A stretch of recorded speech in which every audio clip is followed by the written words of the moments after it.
Por gentileza da TV Vila Velha, o programa Quarta Dimensão vem sendo divulgado às sextas-feiras, a partir das 15h30. Getúlio, me interrogou alguém curioso. Pregador da minha igreja esclareceu que a capacidade de se apresentar como anjo de luz mostra que também Satanás tem poder. Não é só Deus e o Cristo que comandam, como diz você. Basta a única frase, meu caro, para sepultar esta prova. O mestre disse: todo poder me foi entregue na terra e nos céus. Mateus 28, verso 18. Quando Jesus junta o vocábulo todo ao poder, completa seus 100%. Alguém acha que o Cristo cederia poder ao maligno se ele existisse? De vez que 100% do poder pertence a Deus e ao Cristo. O tema de hoje será doutrina antiga é salada de urtiga. A verdade, meus amigos, pode se posicionar fora de foco, desafiando nossa capacidade de entendimento. Leonardo Lemos nos conta que fizeram teste a Loures com interno de hospital para doentes mentais. Perguntaram se ele era Napoleão. Zangado com a entonação do interrogatório, ele negou ser Napoleão. Eu não sou o imperador, respondeu aborrecido. Por incrível que pareça, todavia, o detector de mentiras revelou que ele mentira. Aquela declaração dele fora falsa. Imagine se pode. O detector de mentiras mostrou que ele estava ligado estreitamente à figura de Napoleão Bonaparte. Para todos os efeitos, ele tanto acalentava na consciência a realidade de que era Napoleão, ao ponto de mascarar dados errôneos dentro da máquina. Ele negou tão somente para confundir os arguidores. Percebam o drama. Na sua mente, ele era Napoleão. Na realidade, ele não poderia ser Napoleão. E quando negou que fosse, o chamaram de mentiroso. Veja o drama. O fato é que o detector de mentiras leu o que no cérebro dele se continha. A imagem criada na mente distorcida pela doença influenciara as reações do detector de mentiras.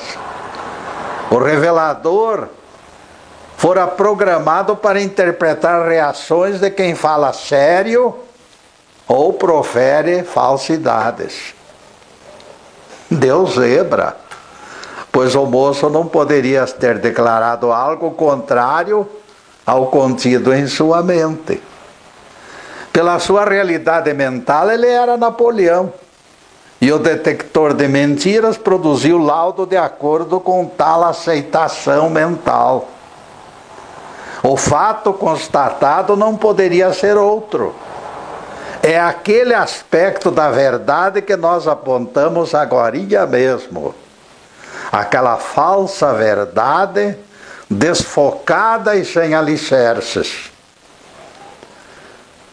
Se nós seguíssemos a teologia cristã, sem os necessários reparos, seríamos constantemente incomodados pela verdade fora de foco. Existem doutrinas que não suportam simples questionamentos. Elas são contraditórias, incoerentes e perturbadoras. Eu tenho escutado pregadores garantindo que Satanás não se aproxima dos membros de suas igrejas. Vejam só. De tal forma, tais confrades são refratários aos malignos, que os malignos passam longe deles, na opinião destes líderes. Com medo deles, salientam inúmeros donos de igrejas por aí. Eles estão protegidos em grau forte, tão forte que o espírito maligno não ultrapassa distanciamento de 50 metros. Satanás não pode chegar perto daqueles que aceitam Jesus, dizem outras figurinhas igualmente descompromissadas e incoerentes. E o dito dos Galalaus se transforma em autêntica verdade fora de foco, quando a pregação deles é entregue ao analista correto e sério. Pela Bíblia, a verdade fora de foco aparece inteirinha. Aquele maligno da tentação no deserto, a tentação de Jesus no deserto, além de se aproximar do mestre, o carregou para cima e para baixo, como se Jesus fosse boneco. Onde terá ficado ou chega para lá do nosso rabi, quando aceita tamanho atrevimento do espírito das trevas? Jesus se entregando ao espírito das trevas para que ele o levante e o carregue? Qual a razão desta inexplicável invasão de privacidade? Diz o Evangelho de Marcos. E carregando Jesus, o tentador mostrou-lhe todos os reinos do mundo e disse: eu te darei o poder e a glória destes reinos, porque o poder me foi entregue. Lucas 4, versículos 5 e 6. Isto é que diz a letra da Bíblia. Para nós que nunca admitimos demônios na caverna da tentação, este trecho sempre nos ajudou na interpretação do imbróglio. Vejam que o tentador contraria doutrinas de proibida aproximação e divulga mentira grosseira dentro do texto. Ele promete para Jesus: eu te darei todo o poder e a glória destes reinos, porque este poder me foi entregue. Lucas 4, verso 6. Sendo Satanás o símbolo virtual da mentira, sua própria existência é falsa. O seu aparecimento revestido de poder define o texto como letra mortífera. Desta forma, nós o aceitamos como letra mortífera. O papel aceita o símbolo, mas Deus quer apenas a verdade. Quando alguém maquiavélico criou lenda de Satanás, infelizmente o caminho ficou livre para controvérsias e confusões. Esse Satanás deles aí é o rei das confusões e do caos.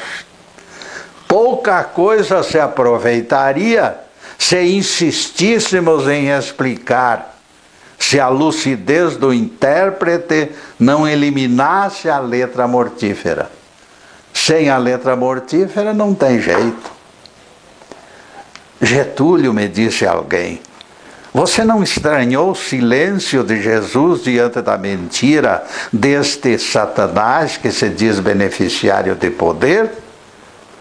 Eu respondi, dá para perceber, amigo, quanto essa interpretação falsa arrasta a verdade para fora de foco. Entendimento deste tipo tem sido base para a não aceitação do que realmente aconteceu naquela caverna. Se o espírito das trevas, inventado pela teologia, estivesse lá, Jesus o teria desmascarado no mesmo instante. A ausência de tal procedimento mostra que não existia lá maligno algum. Afinal, o salmista falara com enorme clareza. Uma vez falou Deus, 2 vezes eu ouvi. Todo o poder pertence a Deus.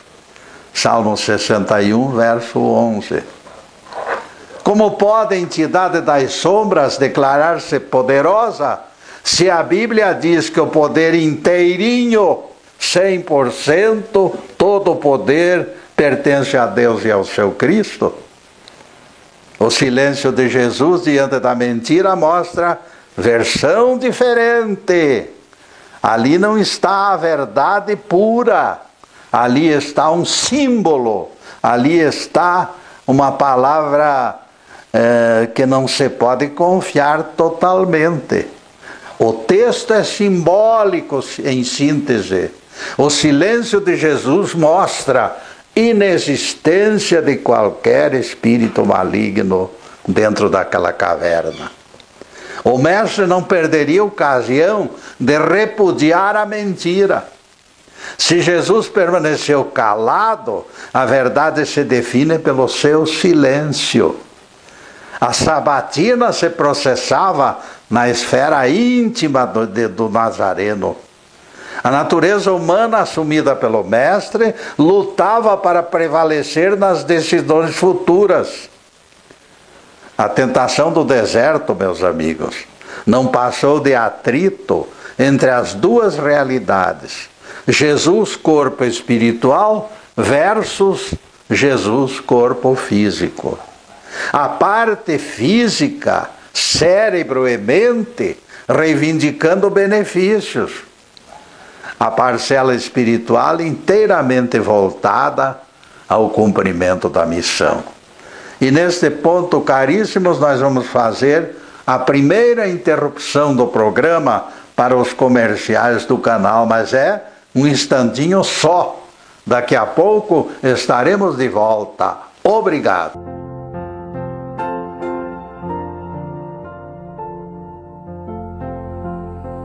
Já estamos no segundo bloco do programa Quarta Dimensão.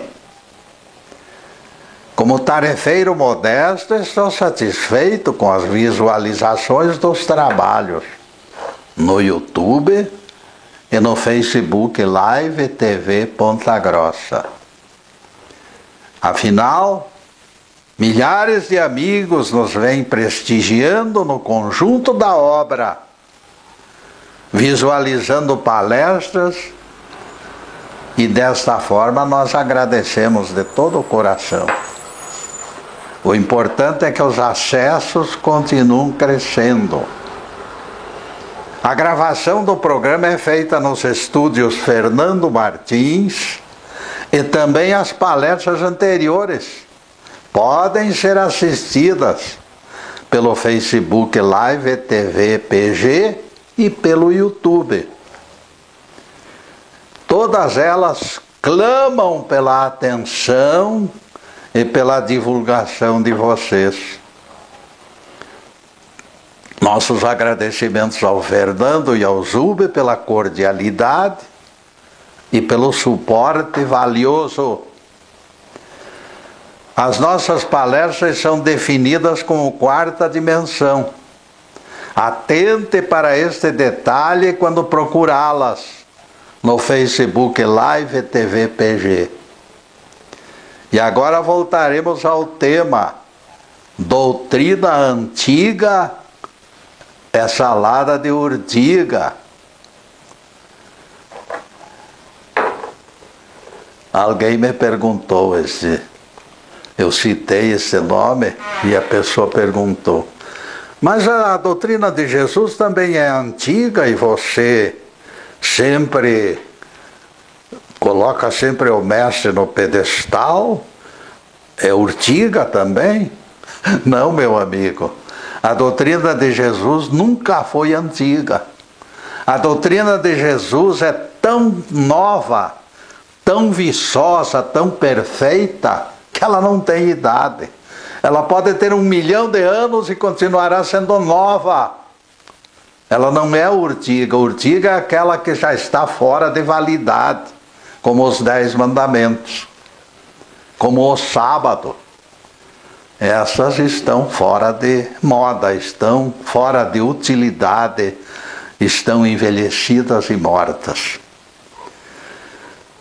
Ao declarar que a carne é fraca, o mestre definiu de igual maneira que assumir as carências de humana personalidade. Jesus se desvestiu de sua grandeza para descer a nós e nos dar o exemplo. Tudo que o nosso Rabi resolvia fazer, ele fazia perfeito.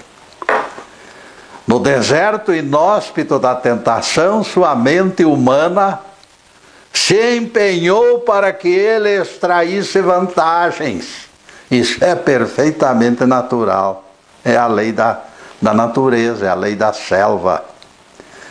Este empenho transparece em todos os lances do episódio. Ninguém se engane.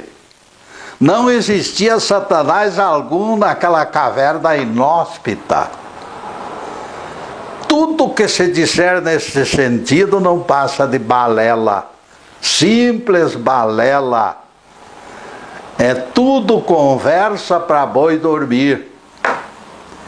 Satanás é invenção copiada dos persas. Ninguém se engane. Quem conduziu o nosso Rabi para o pináculo do templo foi sua própria mente, traduzida em floreios pelo narrador oriental.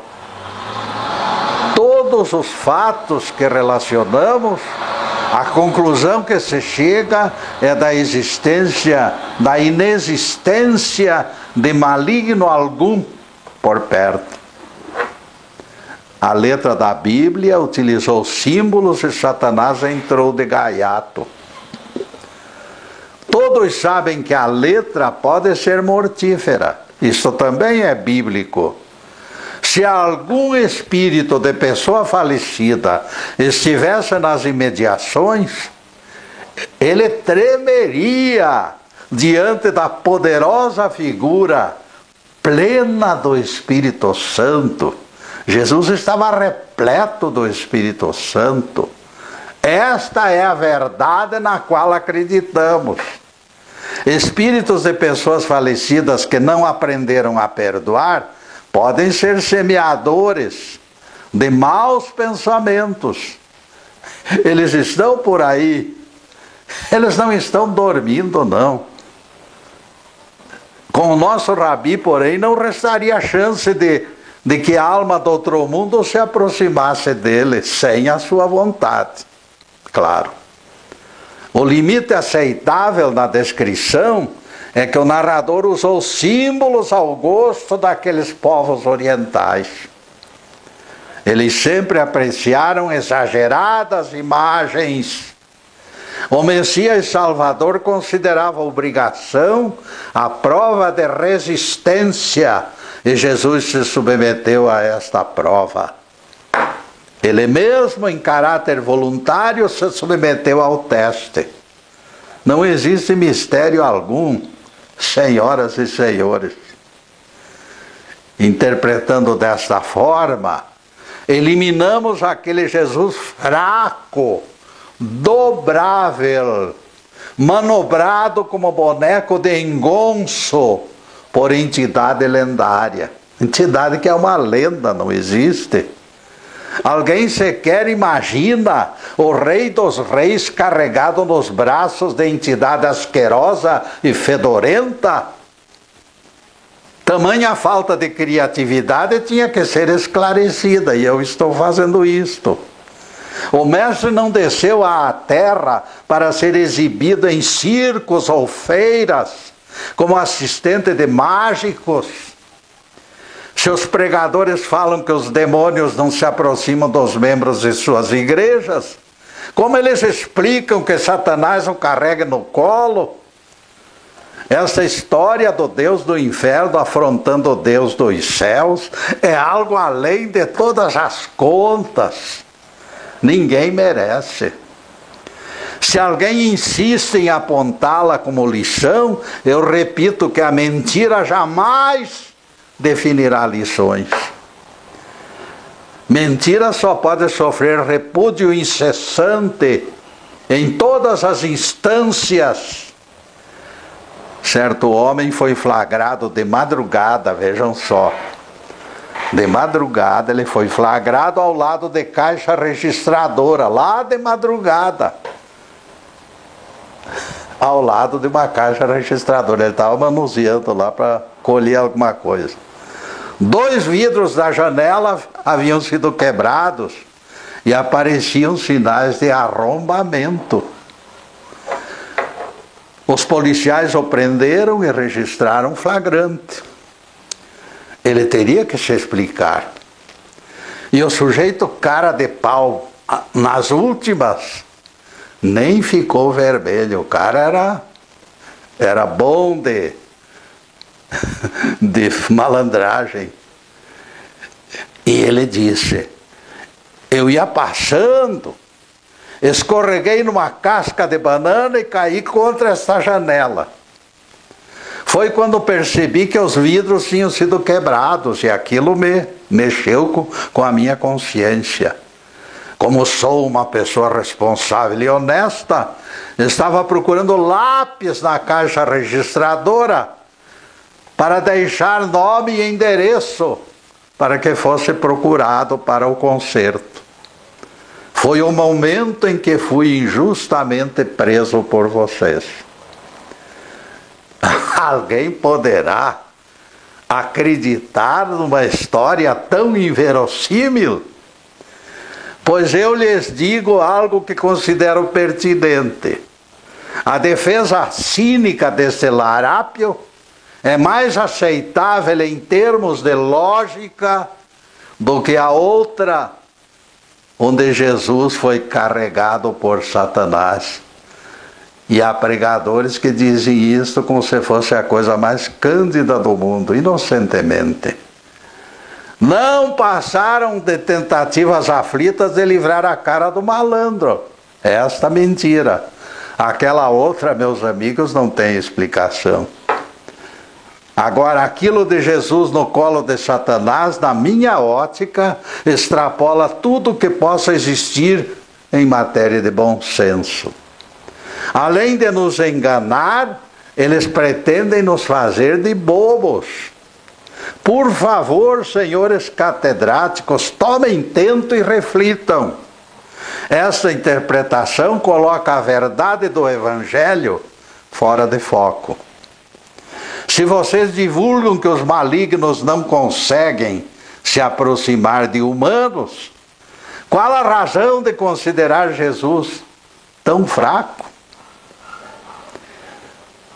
Será urgente modificar o enfoque do episódio, afastando o seu aspecto patético e totalmente fora de lógica.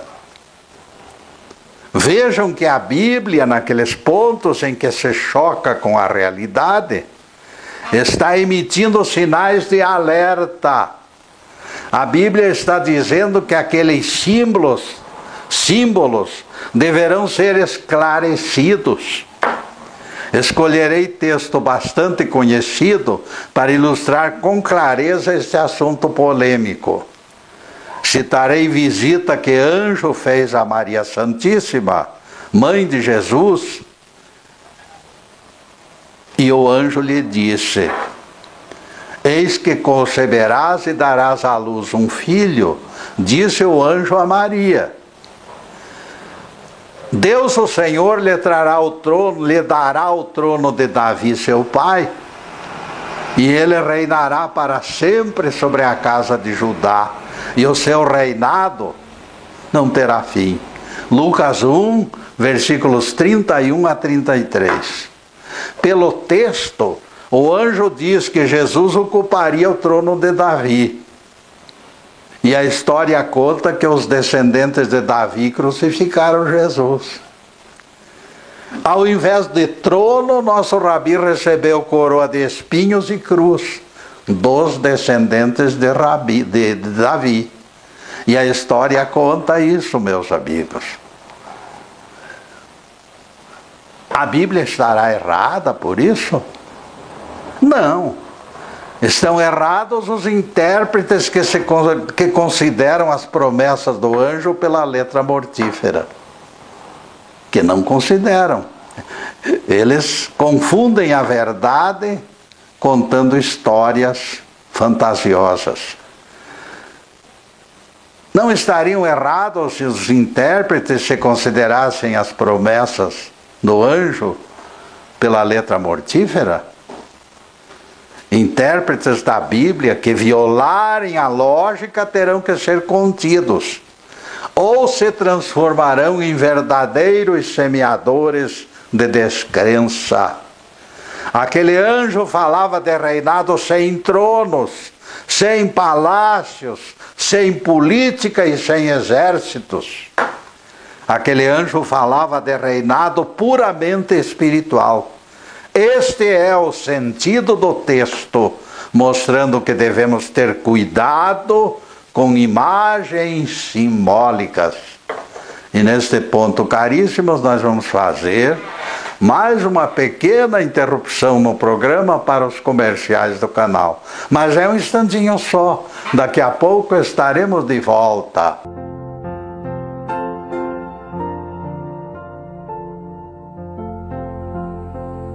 Estamos retornando com o programa Quarta Dimensão, terceiro bloco.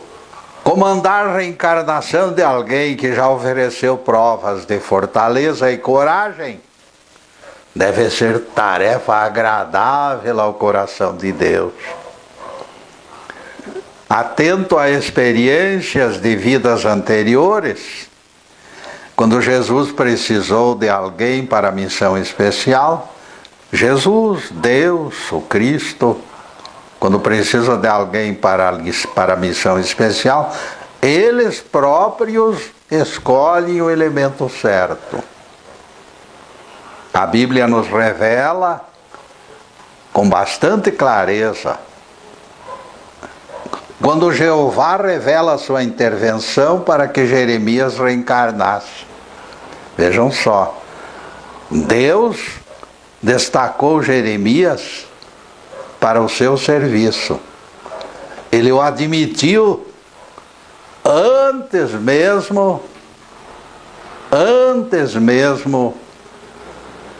de que Jeremias existisse em semente. Não existia nem semente e ele já declarou isto.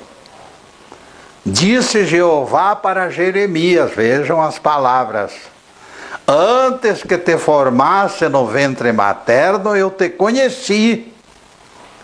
E antes que saísses de tua madre, te consagrei e te constituí profeta. Jeremias 1, verso 5.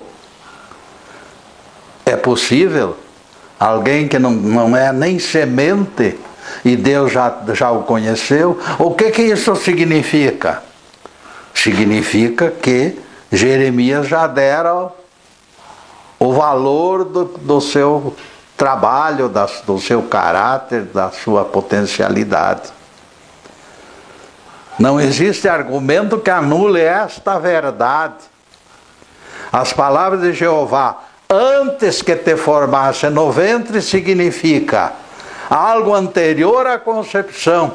E nós caímos então nesta necessidade de provar as coisas com as vidas renovadas, através do renascimento.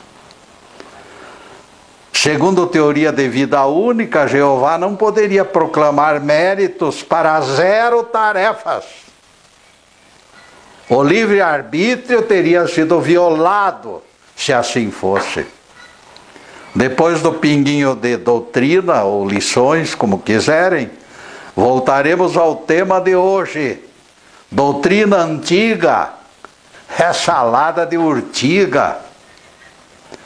Vejam que os próprios seguidores de Jesus se equivocaram, apostando na instalação de reinado, baseado nas palavras daquele anjo que falou com Maria. Maria Salomé, mãe de Tiago e João, pediu que os seus filhos sentassem à direita e esquerda do rei Jesus, quando ele tomasse posse do seu reino. Eles queriam ser o primeiro-ministro. O Nazareno, todavia, jamais incentivou o sonho político. Suas palavras foram: meu reino não é deste mundo.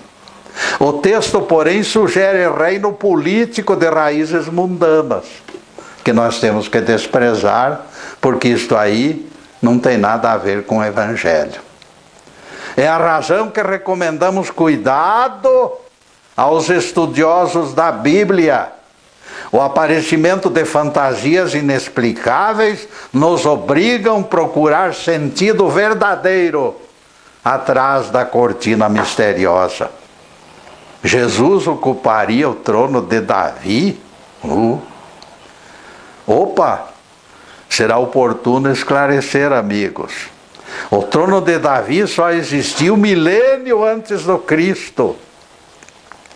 E isso terá de ser explicado por eles. O mestre é nosso rei, mas isto acontece apenas na esfera mística. Depois da multiplicação de pães, tentaram coroá-lo rei.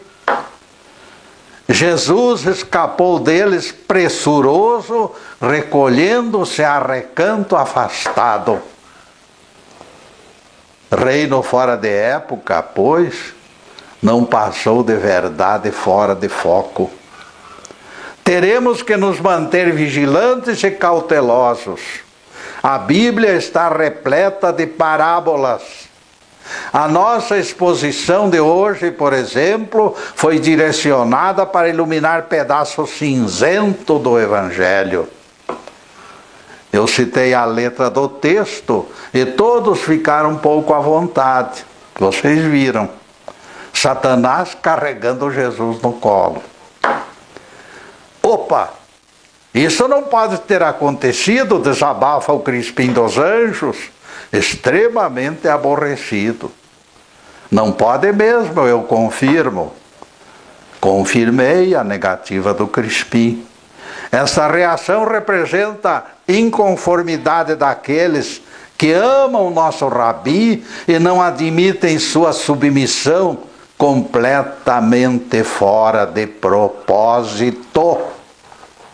O mal-estar tão somente terminou após a conclusão unânime de que ocorrera na mente do mestre. Foi teste definitivo antes do ingresso na missão. Tudo se tornou claro e a verdade se tornou límpida e sem jaça. O curioso da exposição sobre a verdade fora de foco é que o fenômeno não é privativo da Bíblia. Esta verdade fora de foco aparece no cotidiano de todos os dias. Elas surgem por aí. Temos testemunhado cenas patéticas.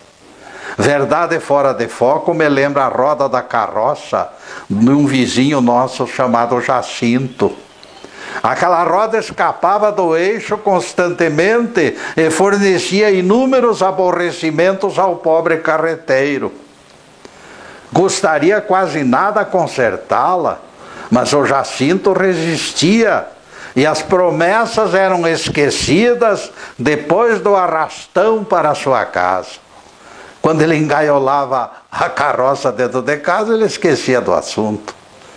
Coisas desligadas do eixo, materiais ou espirituais, como a roda do jacinto, deveriam merecer atenção especial.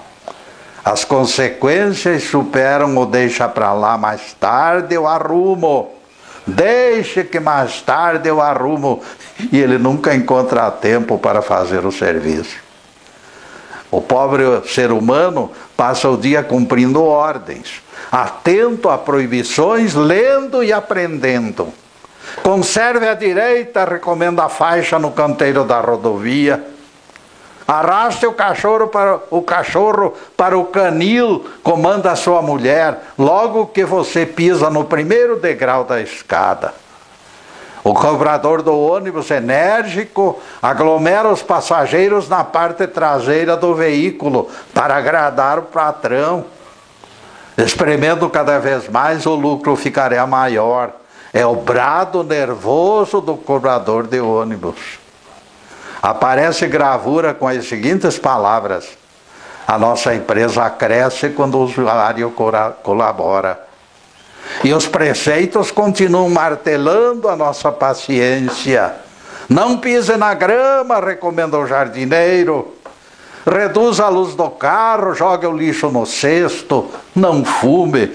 E uma série infinita de coisas nos agregando e nos disciplinando. Não pare nesse lugar, nem use buzina nessa região de segurança do quartel. A verdade fora de foco aparece de repente. Alguém recomenda ajuda aos deficientes visuais e, ao mesmo tempo, acumula obstáculos na vida deles. Na mesma mídia que enaltece pratos gordurosos, o seu corpo é enquadrado como uma aberração, originário da gula. E lembramos a história da raposa esfomeada. Esta é boa. Uvas maduras despertaram sonhos de saciedade na mente daquela raposa. Mas não havia brecha no cercado e ela não conseguiu penetrar. Tentou várias vezes se esgueirar pelos morões da cerca, sem resultado. Não conseguiu penetrar no parreiral repleto de uvas maduras. Então ela decidiu: vou emagrecer. E a raposa assim fez. Permanecendo durante muitos dias sem nada comer, a raposa ficou magrinha, que dava pena de ver.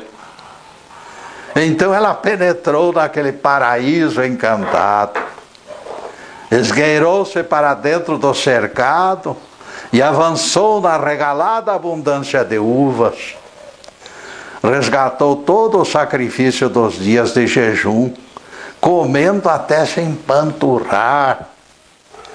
O bichinho ficou durante muitos dias naquele nirvana abençoado, se alimentando incessantemente, sem parar. Depois da saciedade, porém, temendo os donos do vinhedo, a raposa resolveu voltar ao mundo dos homens. Já era tempo. Magrinha, ela passara fácil para dentro. Engordara, porém, naqueles dias de gula e agora não conseguia escapar da prisão. Estava gorda. Não encontrando alternativa, a pobrezinha se obrigou a se submeter ao mesmo jejum que reduzira seu corpo. Continuaremos contando essa história no próximo bloco, pois agora nós vamos fazer uma pequena interrupção no programa para os comerciais do canal, mas é um instantinho só. Daqui a pouco estaremos de volta. Obrigado.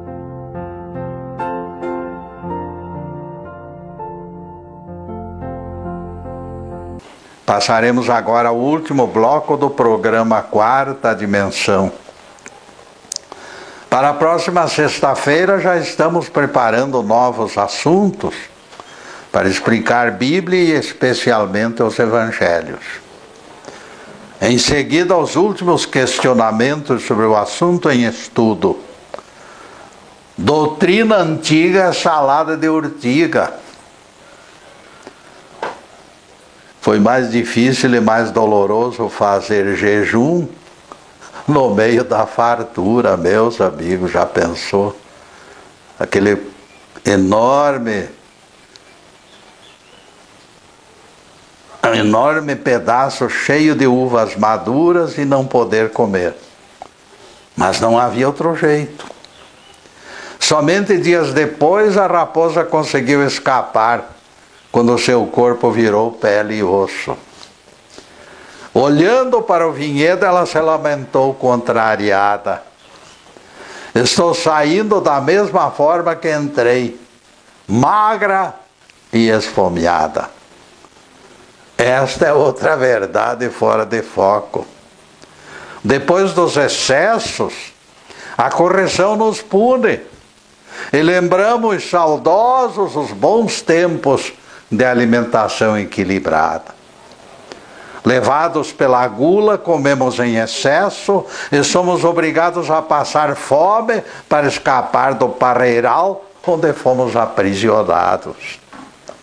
Para a saúde do corpo e do espírito, melhor será disciplinarmos os nossos apetites. Esta é a verdade pura e perfeita, dentro do foco. Aquela raposa aprendeu a lição a duras penas. O fato, meus amigos, é que nós vivemos na corda bamba. É urgente aprendamos a entrar no parreiral pelo portão da frente, para que possamos ir tranquilos pelo mesmo lugar. Ciladas existem para confundir incautos. Armado de cautela, porém, você continuará no rumo certo. Você é convidado a fazer dívidas para pagar o carro, e ao mesmo tempo a mídia recomenda a economia. Durma com barulho deste, se for possível. É advertido a socorrer flagelados, a lamentar a triste situação dos árabes expulsos de casa, e lastimar africanos que passam fome.